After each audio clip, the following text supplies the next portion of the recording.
귀하고 아름다운 찬양 진심으로 감사합니다. 우리가 성탄절을 준비하며 나아가고 있기 때문에 성탄절 전까지는 설교가 매우 짧을 것입니다. 그래서 여러분에게는 매우 기쁜 소식이 되리라고 생각이 됩니다. 한 주간 동안 정말 어떻게 보내셨습니까? 성탄을 정말 마음으로 준비하며 보내셨습니까? 저는 오늘 성탄을 어떻게 준비해야 되나 그러다가 크리스마스 색깔로 넥타이를 메고 가야 되겠다. 그래서 초록색 넥타이를 맸습니다. 우리 교회는 지난 금요일 바로 어저께 그저께 성전 건축을 위해서 종교 제1부지를 매입하였습니다. 일시불로 다 주고 매입을 했습니다. 41억 745만 원을 주고 땅을 매입을 했습니다. 사실은 땅을 2년에 걸쳐서 매입하게 되어져 있습니다. 먼저 계약금 10% 내고 그 다음에 6개월 후에 22.5% 내고 1년 후에 22.5% 내고 1년 6개월 후에 또 22.5% 내고 2년 되는 때 22.5%를 내서 우리가 땅을 계약하고 나서 2년 후에 그 땅을 쓸 수 있게 되어집니다. 그런데 우리는 이미 양원 사업, 우리뿐만 아니라 여기 지역에 있는 천주교회나 모든 종교단체들이 마찬가지입니다. 모든 종교단체들이 어떻게 사업단과 협상을 했냐면 우리가 땅을 미리 사서 그 2년 안에 건물을 짓고 들어가는 걸로.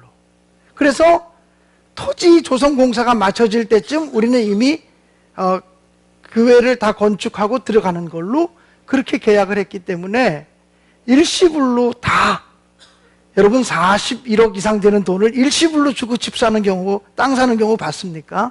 없잖아요. 근데 우리 교회가 부자라서 일시불로 딱 주고 샀습니다.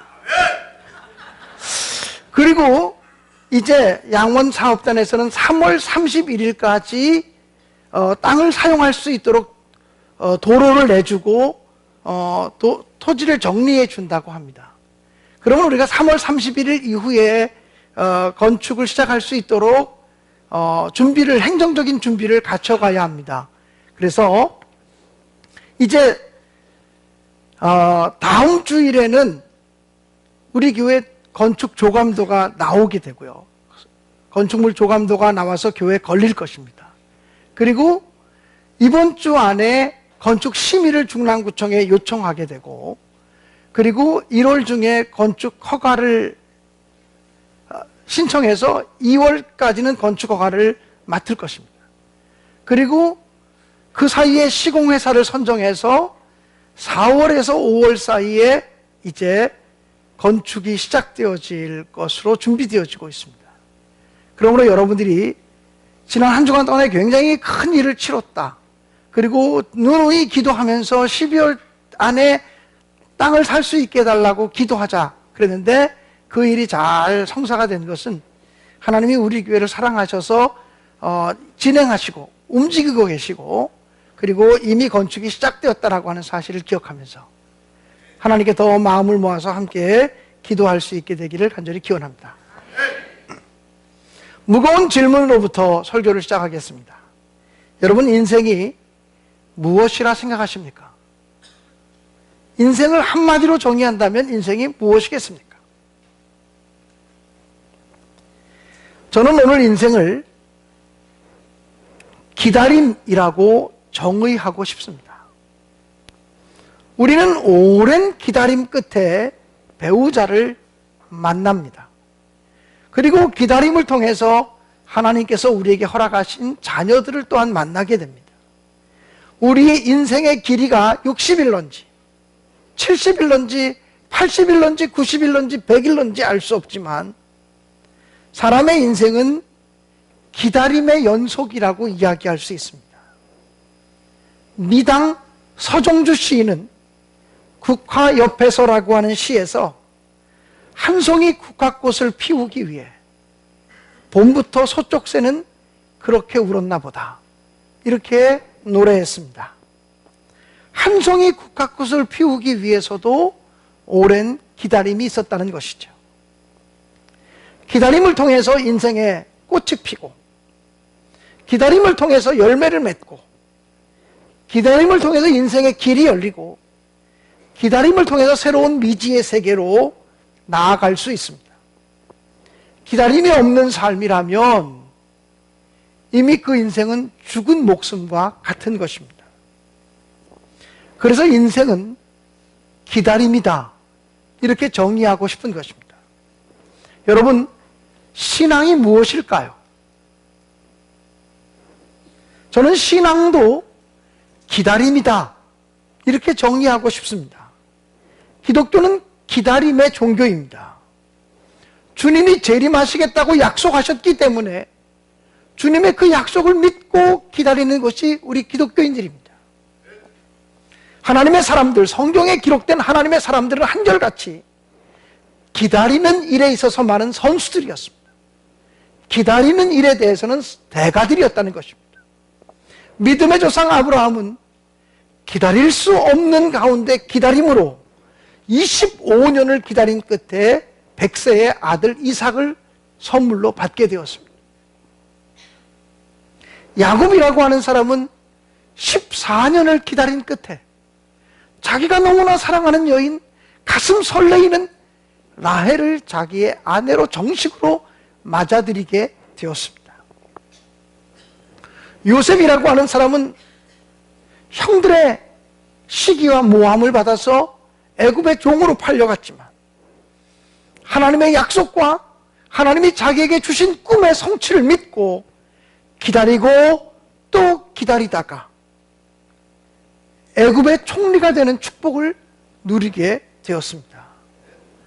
모세는 하나님의 사람으로 쓰임받기 위해서 왕궁에서 40년, 그리고 미디안 광야에서 40년을 기다리며 인내한 끝에 하나님이 세우시는 지도자가 되어서 출애굽의 리더로 쓰임받게 되었다고 하는 사실을 우리는 너무나 잘 알고 있습니다. 어떤 사람들은 기다리는 것이 수동적인 것이다라고 말합니다. 능동적인 사람은 기다리지 말고 행동해야지, 기다린다는 것은 수동적이고 적극적이지 못한 사람들의 태도라고 비난하기도 합니다. 또 어떤 사람들은 기다림은 나약한 사람들의 체념과 같은 것이다, 이렇게 이야기하기도 합니다. 그러나 인생을 살아보면 조급함이 우리 인생을 허물어 버리고 조급함이 우리 인생의 길에 여러 가지 열매들을 가로막고 있다고 하는 사실을 우리는 발견할 수가 있습니다. 아브라함은 하나님이 분명히 아들을 주시겠다고 약속하셨지만 기다려도 아들을 주지 않으니까 조급함 때문에 후처를 들여서 불신의 아들 이스마엘을 낳았습니다. 그렇게 아브라함의 조급증 때문에 인류 역사에 큰 불행을 초래하게 되었다라고 하는 사실. 프란츠 카프카라고 하는 사람은 얘기하기를 인간이 짓는 죄는 크게 두 가지가 있다. 첫째는 조급함이고 두 번째는 게으름이다, 이렇게 얘기했습니다. 그리고 이 두 가지로부터, 조급함이나 게으름으로부터 인간의 모든 죄가 나온다라고 이야기를 했습니다. 성숙한 기다림은 사람을 여유롭게 만들어줍니다. 성경은 이렇게 우리에게 권면하고 있습니다. 인내를 온전히 이루라. 이는 너희로 온전하고 구비하여 조금도 부족함이 없게 하려 함이라고 하셨습니다. 오늘은 대강절 두 번째 주일입니다. 대강절은 어떤 절기입니까? 기다림의 절기입니다. 아기 예수님이 2000년 전에 오셨던 그 아기 예수님이 오늘도 우리의 마음속에 생명의 빛으로, 희망의 빛으로, 구원의 빛으로 다시 타오르기를 기다리며 사모하는 절기입니다. 다시 오실 재림의 주님을 기다리며 사모하며 준비하는 절기입니다. 여러분, 기다림이 무엇일까요? 기다림이란 그리움입니다. 기다림은 그리움입니다. 기다림은 애틋함입니다. 기다림은 설레임입니다. 기다림은 사랑입니다. 우리 모두가 주님을 더욱더 그리워하시고 주님을 만날 기대감 때문에 가슴 설레이는 마음으로 성탄절을 향해 나아갈 수 있게 되기를 간절히 바랍니다. 여러분 결혼하시기 전에 여러분 옆에 있는 배우자 때문에 설렜던 적이 있습니까? 애틋한 사랑을 느꼈던 적이 있습니까? 그리움에 젖었던 적이 있습니까? 우리 주님을 그렇게 우리가 기다린다라고 하는 게, 주님을 기다린다, 주님을 그리워하고 주님에 대해서 애틋한 마음을 가지고 주님에 대해서 설레이는 마음을 가지고 주님에 대한 사랑의 마음을 갖는 것이 바로 기다림이라는 것입니다. 우리에게 그런 마음이 없다면 우리가 그렇게 기도해야 될 것 같아요. 주님을 그리워합니다. 주님을 기다립니다.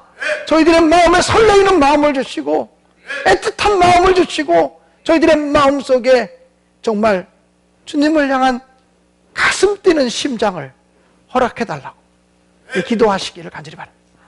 예수님이라는 이름만 들어도, 예수님이라는 소리만 들어도 가슴이 떨리고, 예수님이라는 소리만 들어도 눈가에 눈물이 맺히고, 주님의 십자가, 주님의 사랑만 생각하면 가슴이 뜨거워지는 그런 첫사랑의 은혜, 그런 설레임의 은혜, 그것을 주님 다시 허락하옵소서. 이렇게 기도하며 나아가시기를 간절히 기도합니다. 기다린다는 것이 무엇입니까? 기다린다는 것은 맥을 놓고 멍하니 있는 것이 아닙니다. 예를 들어서 지금 남편이 출근했습니다. 자녀들이 다 학교에 또는 직장에 출근했습니다. 가정에 전업주부가 있다고 생각을 합시다. 이 가정의 전업주부가 남편이 오기를 기다린다는 게 무슨 말입니까? 자녀들이 오기를 기다린다는 말이 무슨 말입니까? 자녀들이 올 때를, 남편이 올 때를 준비한다는 것 아니겠습니까? 남편이 출근했다가 퇴근해서 집에 돌아왔는데 집에 발을 디딜 데가 없습니다. 부인의 얼굴이 자다 부치시한 얼굴이고 머리는 다 뻗져 있고 난리가 아닙니다. 당신 어디 아파? 아니, 안 아픈데? 하루 종일 어디 갔다 왔어? 아니, 하루 종일 뭐 했어? 당신만 기다렸지? 이게 기다림입니까? 그럼 남편이 그래 나만 기다려서 가슴이 뜨거워집니까? 아니지 않습니까? 자녀들이 학교 갔다 왔는데 이 집안이 전쟁통입니다. 난리가 났어요. 엄마 하루 종일 뭐 했어? 너만 기다렸어. 이게 기다림입니까? 아니지 않습니까? 기다림이란 남편이 오는 시간, 자녀들이 오는 시간에 맞춰서 깨끗하게 단장해 놓고 정리정돈도 좀 해놓고 아이들이 좋아하는 간식도 좀 준비해 놓고 남편이 좋아할 만한 음식도 좀 차려놓고, 물론 이것은 요즘 같은 때 같으면 남편이 주부일 수 있고 아내가 일하는 사람이라면 정반대가 돼야 되겠죠. 여러분, 기다림이라고 하는 것은 맥을 놓고 멍하니 있으면서 아무것도 하지 않는다는 말이 아니에요. 기다린다는 말은 준비하고 있다라고 하는 말. 만약에 너무나 귀한 손님이 오늘 밤에 우리 집에 오신다고 하면 손님을 기다리는 사람이 어떻게 하겠습니까? 일단 집안 청소부터 하지 않겠습니까? 그리고 그 다음에 뭐 합니까? 자기도 단정하게 머리도 좀 만지고 화장도 좀 하고 옷 매무새도 좀 단정히 하고 손님 맞을 때 좋은 옷을 입고 그러지 않겠습니까? 그리고 좋은 음식도 준비하고 과일도 좀 준비해 놓고 뭐 다가상도 차려놓고 식사를 할 거면 식사 준비도 해놓고 조금 더 준비한다면 손님에게 선물 하나도 준비해 놓고 그러지 않겠습니까? 어떤 교인들이 그래요. 목사님 신방 오시는 날이 우리가 1년에 한 번 대청소하는 날이에요. 어떤 사람들은 목사님 대신방하는 날 맞춰서 뭐 집안에 이불까지 다 빤대요. 뭐 제가 무슨 내무사회를 하려고 신방하는 거 아닌데도 말입니다. 신방 받기 위해서 준비하는 마음의 자세죠. 어떤 분은 목사님 신방 가기 전에 도배해야 된다고 도배를 그 시간에 맞추는 거죠. 다른 때 도배할 수 있는데 목사님 귀하신 분 오셔서 말씀하실 때 내가 은혜 받기 위해서 준비하는 거죠. 또 어떤 가정을 가면 작지만 목사님과 신방대원들에게 양말 하나라도 우리 집에 오셔서 신방해 주셔서 감사해요. 그리고 포장해서 양말 하나도 이렇게 준비해서 주시는 분이 있어요. 우리가 그러지 않습니까? 귀한 손님이 오면 이것저것 단장하고 준비하고 선물도 준비하고, 이게 기다림이죠. 우리가 성탄을 준비한다, 성탄을 기다린다라고 하는 말이 무슨 말입니까? 그렇게 준비하자는 거예요. 그냥 맥을 놓고 아무것도 하고 있지 않다가 성탄이네? 주님 오신 날이네? 크리스마스 이브야? 어느새? 이러지 않기 위해서 대강절 초를 밝히는 거예요. 이 초를 밝히면서 이런 세레머니를 통해서 여러분들이 촛불이 하나씩 더 켜지고 있구나. 주님을 기다려 준비해야 되겠구나. 이것을 교육하기 위해서 지금 이렇게 하는 거란 말이죠. 설교 다 했습니다. 말씀을 정리하겠습니다. 인생은 기다림입니다. 기다림에서 승리하지 못하는 사람은 인생의 승리자, 성공자가 되어질 수 없습니다. 신앙도 기다림입니다. 기다림을 통해서만 열매 맺을 수 있고, 기다림을 통해서만 하나님의 축복을 선물로 받을 수 있습니다. 일전에 제가 다른 교회에서 담임 목사로 있을 때 어떤 권사님 한 분이 자기 남편이 교회 나오는 게 소원이라 신방만 가면 기도 제목이 남편 교회 나올 수 있게 해주세요. 또 송구 영신 예배 때 기도 제목에 남편 기도 교회 나오게 해서가 첫 번째 기도 제목이었어요. 오랫동안 교인들이 함께 기도했습니다. 어느 날 한 5, 6년 간절히 기도했는데 그 남편이 나왔어요. 너무나 좋았어요. 그리고 서너 달 있다가 전교인 특별 새벽 기도가 열리게 되었는데 21일 동안 새벽 기도였던 걸로 기억하는데 그 남편이 새벽 기도를 21일을 개근을 했어요. 그럼 이런 일이 있을 수 있나? 처음 교회 나와서 3개월밖에 안 나온 사람이 어떻게 개근할 수 있나? 근데 새벽 기도 딱 끝나고 나서 교회를 안 나와요. 그래서 그렇게 새벽 기도 초신자가 열심히 나와서 같이 기도했는데 왜 안 나오냐 그랬더니 21일 동안 어떤 기도 제목 하나를 놓고 간절히 기도했대요.